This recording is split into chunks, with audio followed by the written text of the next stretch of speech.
Welcome to the very first episode of UnfIIIltered, presented by the International Insolvency Institute. I am Steve Golden. I'm Robert Hanel. And we're so glad Paulus.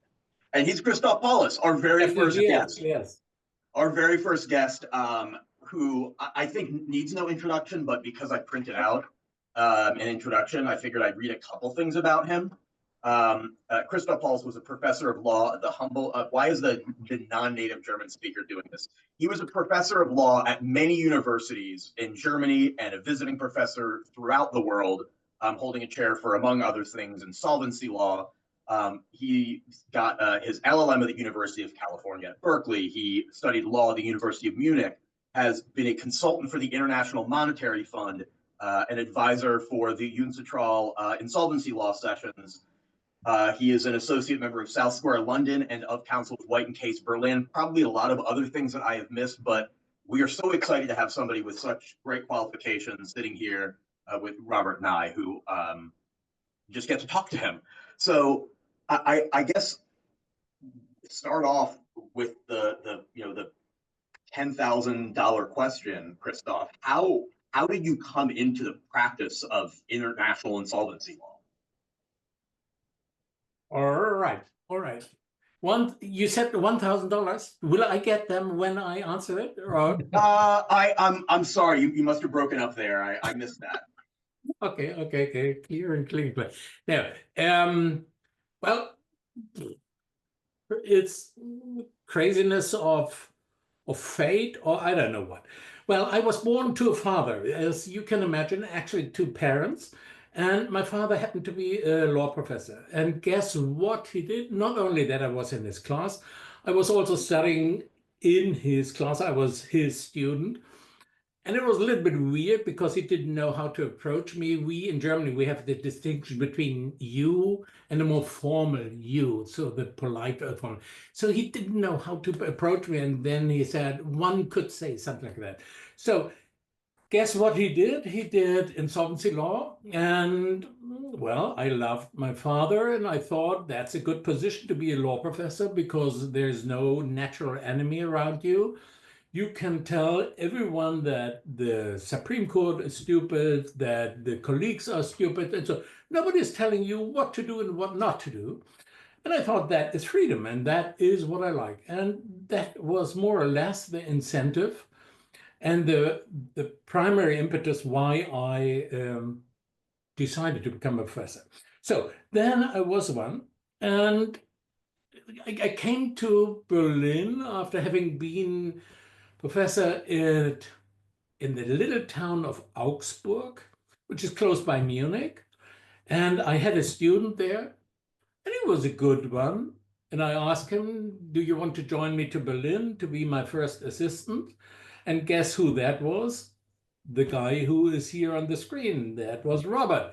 And he said, okay, I join you and I come with you to Berlin. And that is how we came together. Now, and then in Berlin, it was a couple of accidental happenstances. I met Manfred Balz. Manfred Balz is also a member of IIII, and he is a great guy, fantastic lawyer. He is the father not only of the German insolvency ordinance, but also of the European insolvency regulation. And he moved me, we became friends, and he moved me into the European stuff. And then, believe it or not, I mean, I just returned from a long flight from Berkeley. I was there working together with Steve Riesenfeld, a big hero in those days, and a fantastic professor. And I was just returning from that flight. I was flattened because, I mean, these 16 hours in the air, it kills you. And I just wanted to go to have a little nap. Then I was disturbed by a phone call, and it was the IMF. And the IMF was saying, well, Christoph Paulus, would you be good enough to come to Washington and to help us with insolvency law? That was in the context of the Asia crisis. And I asked them, why the hell are you asking me? I'm Mr. Nobody. And they said they had asked Manfred Balz.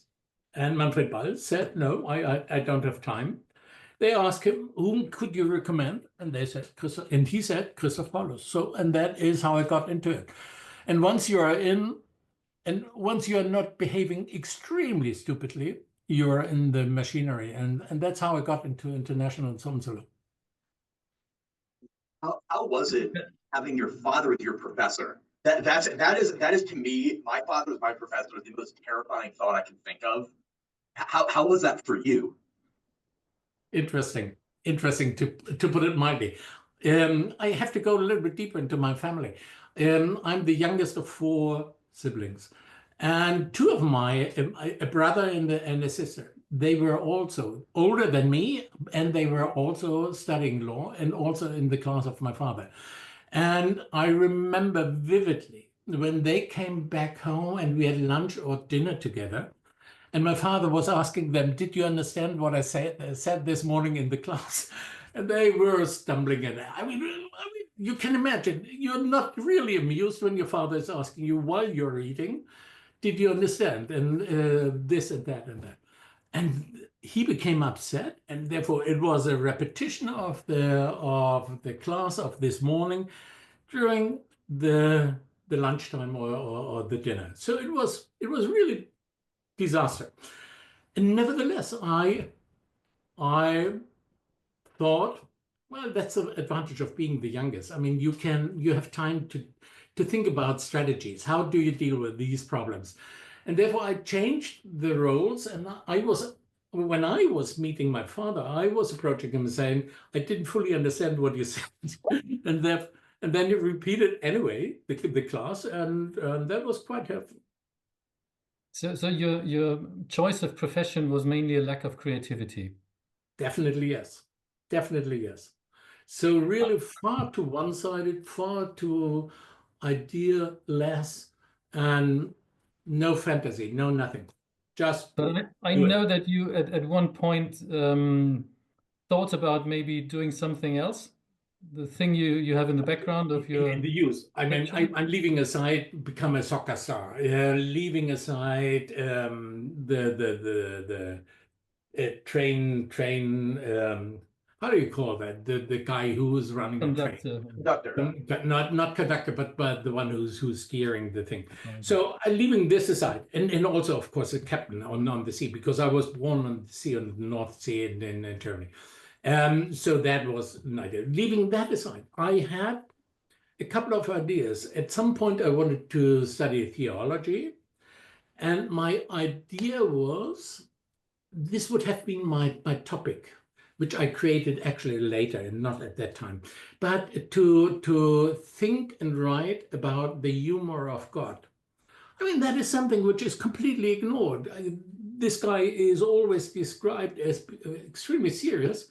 And what the hell? I mean, he, she, or whatsoever, it has humor. And I had a couple of occasions in my life in which I thought, well, that's humor. Not very funny, but it's humor.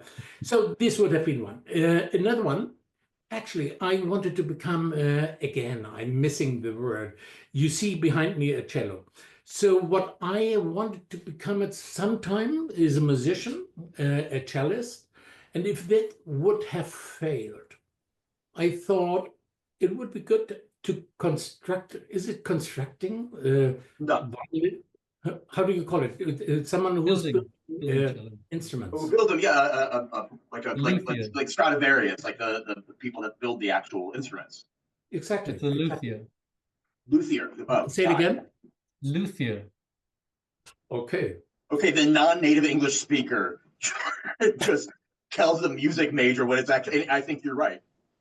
Thank you very much. So that was an idea, and as a matter of fact, I started a month ago to check around on the web if there are lessons given, if someone is offering this for laymen to have education in building a cello. To play there are in fact YouTube tutorials, but it will take some time, and probably that's not sufficient. All right. Okay. Okay, depressing, but I have to come back to being your first assistant, because there is a nice anecdote I would say. with a question. Why did you stop collecting whiskey? The answer is here. Okay, okay. I Because mean, you might remember. By the way, because you are mentioning this, you see in the books. Oh yeah, there are still some. There are a couple, and there are still more. So the collection is impressive, but I'm not increasing it any longer because I'm just too waitful. Yeah, Stephen, maybe for you, when I became the first assistant of Christoph, I of course asked him very humbly, Mr. Professor, what am I supposed to do as your assistant? And then Christoph told me, well, I have no idea. You are the first one. You have to water my flowers when I'm on holiday, but keep your fingers off my whiskey. I mean, I would probably say the same thing. And that's what I did, at least the first part. I mean, these are the important things. Absolutely. So how long have you played cello? This is interesting to me because I'm also a musician, and I know many lawyers, bankruptcy lawyers, that are also musicians, and I think it's fascinating, this kind of other side of the lawyer, of the you know. Definitely, yes. Well, it began again with my family. My mother, she was playing very well, piano and also harpsichord. And as I said, 4 kids. And the elder played, 2 of them played violin, and the other sister played traverse flute. And what is missing when you're playing Bach? I mean, the basso continuo. I mean, you need a cello. And she said, well, the youngest. This was a string quartet issue. They had 3, they needed the bass, and therefore, exactly. Yeah. Absolutely. That was precisely the reason. And so I was put to a teacher, and he was so, okay. I didn't like it very much. But then we moved from North Germany to Munich, which is in Bavaria in the south. And there I had a teacher, and she was fantastic. And from the very first day, I had the feeling, the inner need, I felt to be on an obligation to practice. She was a pupil of Pablo Casals. I mean, that is a big guy in them. And so she was fantastic. And with her, I had every week my classes.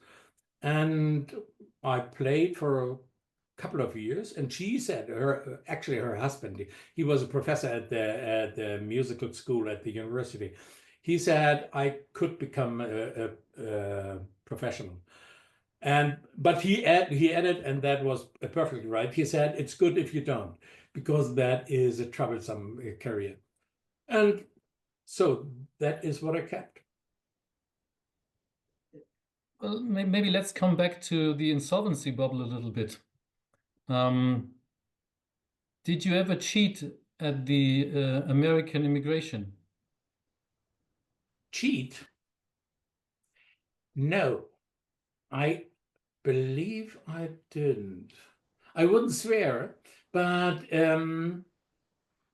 I don't think so. I loved to go through that line, which is reserved for the diplomats, because when I was working for the IMF and then a little bit later for the World Bank, I had for 5 years or something like that in my passport this qualification of being of a diplomatic status, and therefore I could do the abbreviation. It was fantastic to land in New York or in Washington and to see the long line, and then came an additional flight in, and it became even longer, and I just went through and had my quick response. Now, the point I wanted to make is I would like you to tell us a little bit about your trip to North Korea, because I think that was also initiated by some kind of insolvency matter. Robert, my dear friend, in June I want to re-travel to the United States, and if because of this question I'm barred from entering, I kill you. No, I mean, that's interesting. There are, to the best of my knowledge, at least in 2015, there were 2 you would say, associate professors from the University of Pyongyang who had an LLM. And they had an LLM from my university. And here comes the interesting story. They were invited by the, well, a party, the foundation, the Konrad Adenauer Stiftung. It's a foundation which belongs to the Christian Democrats. And if I say the foundation, that is much too general, much too institutionalized. No, it were two people within this institution who said there will be a time after Kim Jong-un, and we should prepare for it. And therefore, they invited and said, we pay for it. We invite two of your, at that time still students or assistants, to the university in Berlin to make the LLM. And a colleague of mine was the faculty advisor. But here we are talking about North Korea and Pyongyang. They came in 2008. They were introduced to me because in 2008, I happened to be the dean of the law faculty, and therefore they were introduced.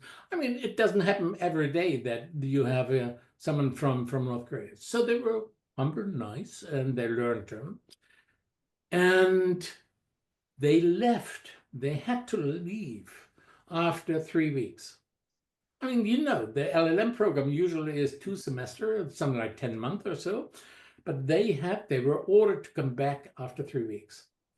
And these two guys from the foundation, they said, okay, they are starting to play a game with us, and we play with them. And they said, okay, they are going back, but they shall come back next year. And that happened year for year. So they came like a salami. They were cut into little slices, and they added weeks for weeks for weeks in order to fulfill the program.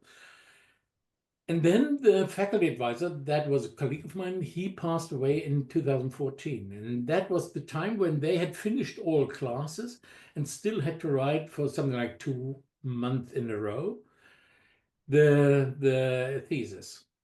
And therefore, the foundation was looking around who of the colleagues would be ready to be the advisor. And stupid me, I said, yes, I do. And they asked me, and here comes the cheating story. Once again, Robert, you be aware. I mean, if I'm not let in June, you will learn it. No, the interesting thing is, I told them, they asked me, would you be ready to come with us for a short trip to Pyongyang in order to introduce yourself so that the people there can make a picture from yourself, can see you, can talk to you? And I said, yes, but I have a problem. I'm fairly often in the United States and somewhere else in the world. And they said, well, we know this problem. We give, and that was a matter of fact for them. It was nothing what was needed to be construed. They knew the problem. They said, we are ordering for you a second passport. And that was a passport for 5 years or something like that. The usual passport is for 10 years, and that was a short one. And so I traveled with this one to North Korea, and came back. And then the big, and that is what Robert alluded to rightfully. And then I was, of course, a little bit nervous when I entered next time at the airport. And I'm pretty sure that these guys, I mean, they probably had the information that but they played the game, and they said, well, fine, welcome to the United States, and feel free to enter and have a good time. So this is it. That's it. Maybe this is the part that we're going to get to edit. Now, given the fact that you have been to many, many countries and seen a lot of international laws, do you have any anecdotes or curiosities about some insolvency regime? I just remember that I got in touch once with the insolvency regime of Libya, the pre-Gaddafi Libya. And I found a regulation that when in a civil court proceedings, the judge finds out that one of the parties is insolvent, he can put the party into an insolvency proceeding, which I found quite amazing, and this would be a interesting addition to negotiations about whatever. But I found that quite curious. And do you have any other curiosities like this? As a matter of fact, no. Quite to the contrary. Since I didn't, well, I before I came to the IMF, that was in 1998. I had remodeled or shaped the insolvency laws of Moldavia, but they wanted to copy the German model anyway. And at that time, still Yugoslavia. So I was working on that. And therefore, I always came with my insolvency law to them. They wanted to have ours, and I didn't look too deeply into theirs. And as far as I remember, I didn't find anything as strange as that, what you are describing.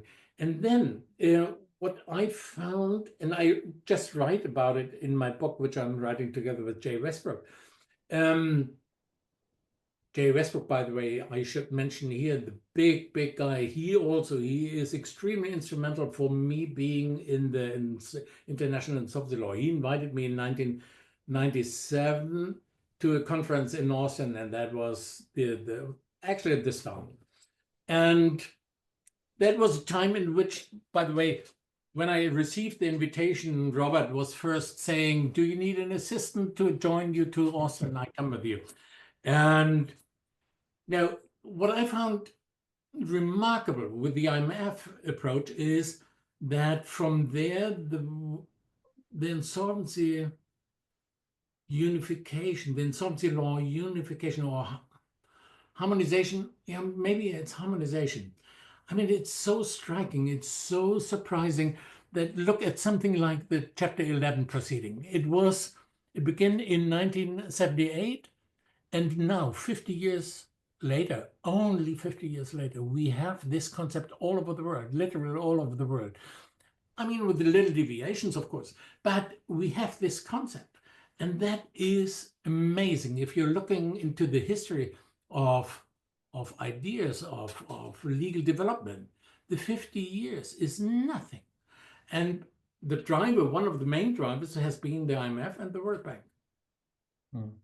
I went off screen for a second. Of course, my green screen is making it difficult to see, but this is my Warren and Westbrook book, which is what I learned from. And of course, Professor Westbrook has, I think you went to the Westbrook conference in Austin, would be my guess. He has an annual conference down there, and he's he's certainly a giant, and I'm looking forward to reading. What is your book about with Jay Westbrook? I'm looking forward to reading it. Do we still have time that I tell a little bit about the background of the very little, because it's such a nice thing. We are close friends, I should say, and once again, I feel as his pupil and not so much as his friend, because I'm constantly learning from him. It was so extremely nice in 2020, before the COVID pandemic began. He was writing me an email that he feels a little bit lost because one of his colleagues left Austin, the University of Austin, and so he had nobody anymore with whom he could talk about insolvency matters. And would it be okay if we set up, and that is the time when the Zoom meetings began, that we set up, let's say, every 2 or 3 weeks, a Zoom meeting that we just talk about insolvency law? Yeah, I said, well, happily, of course, yes, of course, let's do. And then we had this on a regular basis. And after a while or so, I think it was my idea or our idea, I don't know. I said, listen, you are 50 years in the business. I'm 50 years in the business. I'm, frankly speaking, not any longer really interested in the problem of section 224, paragraph 5. In combination with that, I'm more interested into the fundamentals. What, dear Jay, do you think if we write together a book on the fundamentals of insolvency law? And he said, sounds good. And that is what we are now sitting on. And it's really something, yeah, thoughts about insolvency law which you do not find normally in the textbooks or anywhere in the articles. It's brilliant. It's brilliant. Sounds Tomorrow interesting. evening I will have the When is it next talk. supposed to appear? Say it again. When is it supposed to appear, the book? Oh, come on. This is a no-go question. Well, we in the original contract, it will appear with Oxford University Press.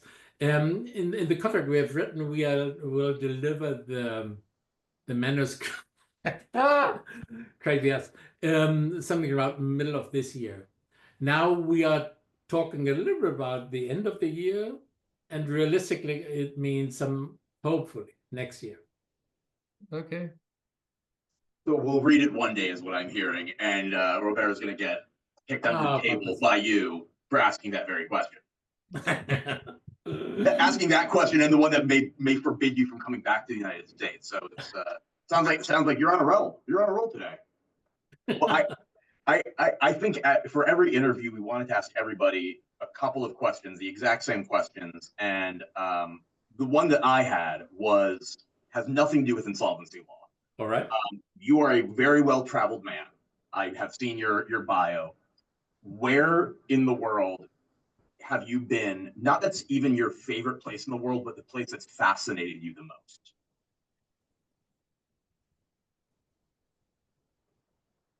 Well, to the degree that I'm the loving husband of a loving wife, I'm speaking with her mouth, so to speak, and say it's Australia, it's Sydney.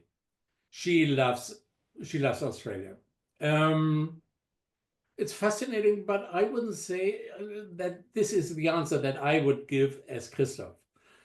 So fascinating is where I'm right now teaching. That is Kenya. It's Nairobi. There I have a guest professorship at the Kenyatta University. And that is interesting because the setting is so completely different from the usual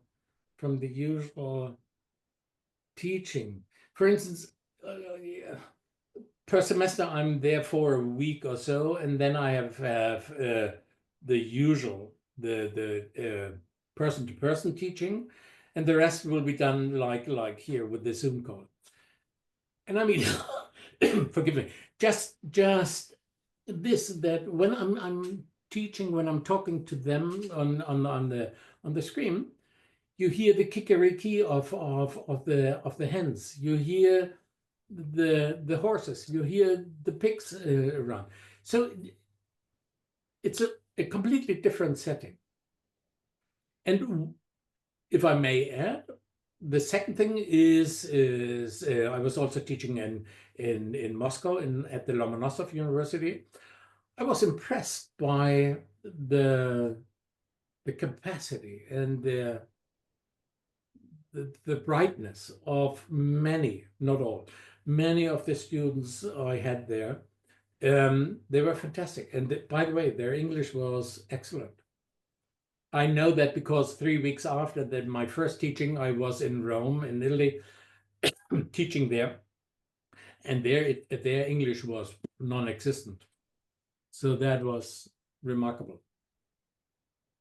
Well, I have another question that I intend to confront every interview partner with. Until your book with Jay Westbrook comes out soon, which insolvency-related book and which non-insolvency-related book would you recommend everybody to read? Holy cow. Just one each. All right, okay. To make it more difficult. Yeah, all right. Well,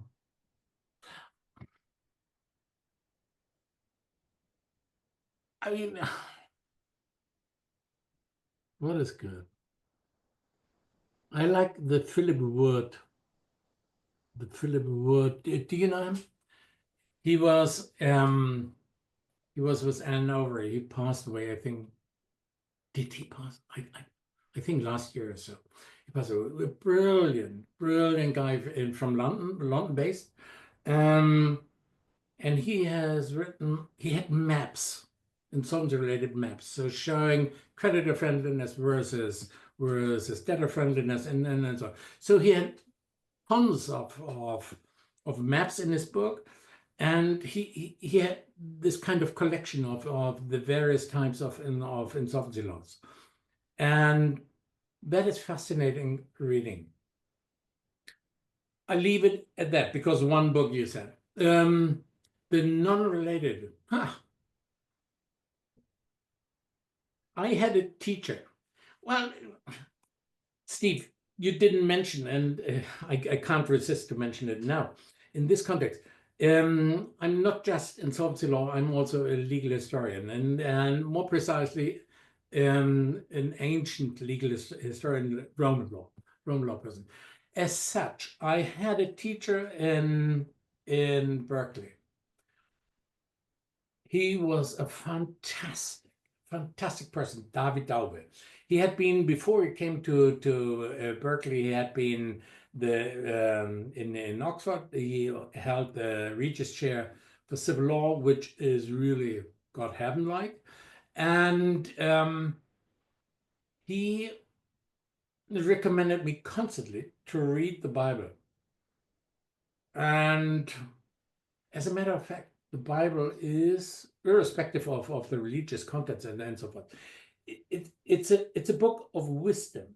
If I may give you just one example of this wisdom, in the very first beginning, in the very first verses, after Adam and Eve have bitten into the apple, God is approaching Adam, is telling him, my dear friend, did you bite into this apple? And Adam knows perfectly well that now things are turning a little bit worse. The weather is deteriorating, and therefore he said, well, I had the apple from this wife, which you, God, have given me. So it's precisely this archetypical behavior of humans. It's not my fault. Of male humans.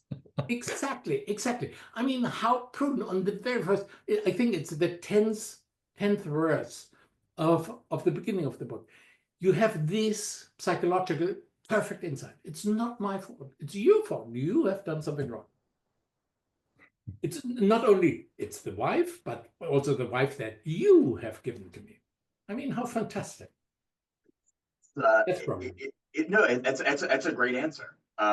It is an interesting book beyond the religious context. That is for sure.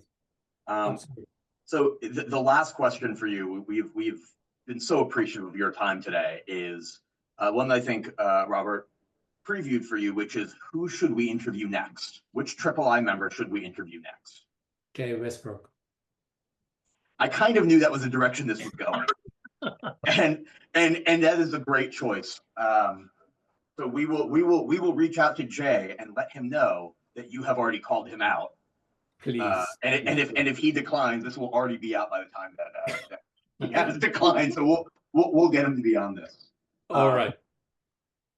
Well, thank you so much, Christoph. This was a wonderful talk to you about very different interests beyond just the insolvency. Whiskey and the Bible. Whiskey, the Bible, and which is a word that I now will have to remember. So thank you, my dear friends. It's very kind of you. Absolutely, and it was very kind of you to be the very first guest, and also a bit of a guinea pig. So thank you so much, and thank you to everybody who's watching. We will see you next time.